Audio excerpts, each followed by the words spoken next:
Sharon, is a basketball player. You're a football guy. What makes you want to come out and be a part of this and support? Well, they're Clemson #1, and these young men have done an outstanding job of trying to help one of their own people that have played at Clemson and was successful and chose this place to go to school. And all his teammates are trying to help him in some through some tough times. So they asked me would I come, and they said this is one of the first times that football and basketball's had a combination type golf deal. And we've had a few, but not many, and it's good to get both. We'll have some football players here, and we'll have a bunch of basketball players here, but all for a good cause.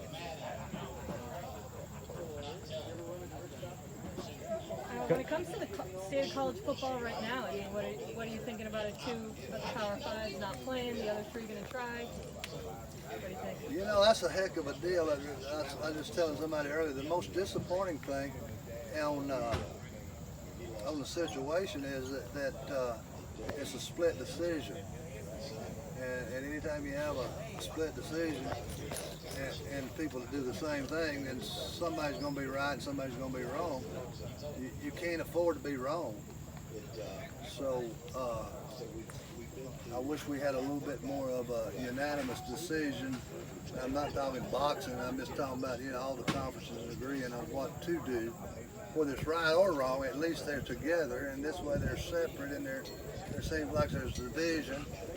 Medical people at some parts of the country saying that can't be done, and other parts of the country, some medical people say they can. And now, how far can that go if somebody wants to really get sick or lose their life? And could that go besides lawsuits, and could that go into criminal stuff?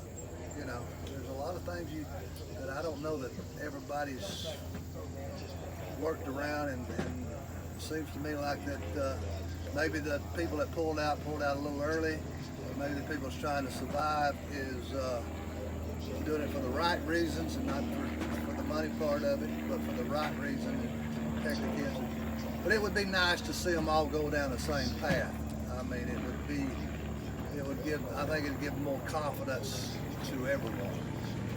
If you were a head coach today, would you go to your athletic director and say, I want to play, or would you preach caution? Well,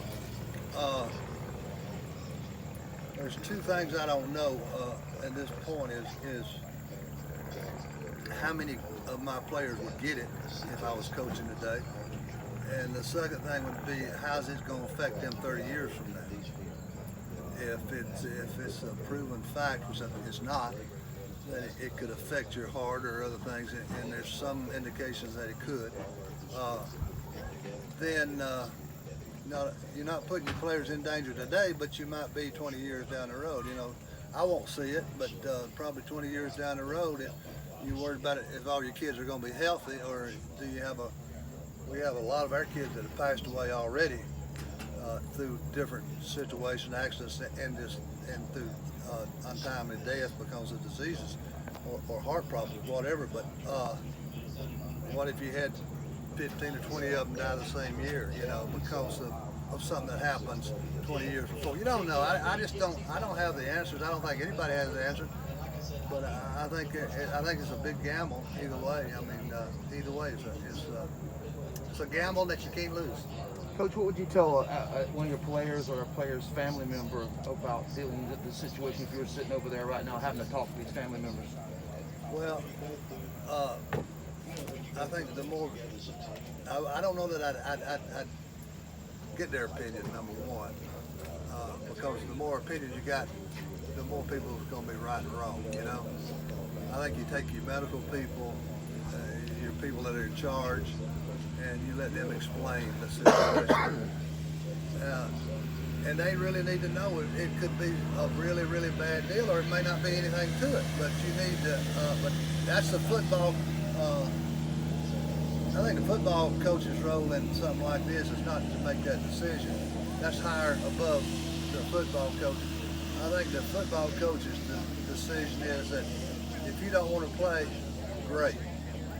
Now the other problem you got, if you don't want to play, you keep your scholarship.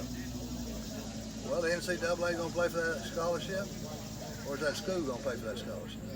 how many people can you pay for, you know, in this economy today? The NCAA is saying, and that decision needs to go back to the school too. As long as you're in good standings, you ought to get your scholarship paid for. But it ought not cover 4 years either, you know, if you decide not to play. Scholarship's a one-year situation. There's so many different things that if you were to sit down, you could write a book that nobody would ever read. It takes so long because there's so many unknowns in this whole, not only sports, but what's going on in the world today.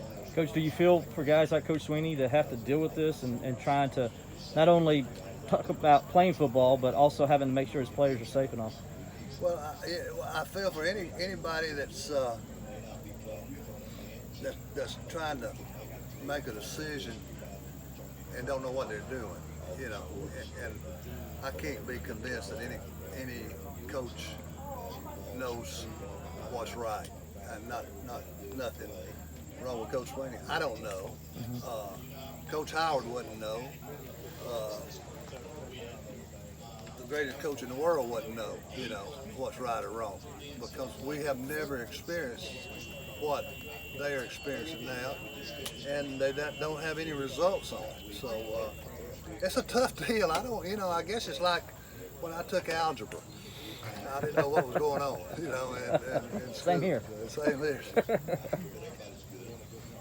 You say it's a gamble either way, meaning if you do play, you have the gamble of the health, and if you don't, financial and the money and well, seeing other conferences. it's a gamble if you play or somebody dies or getting hurt. And then if you do play, you wonder why them other people didn't play. And that was their gamble, was that they lost. They stayed healthy with everybody, but they lost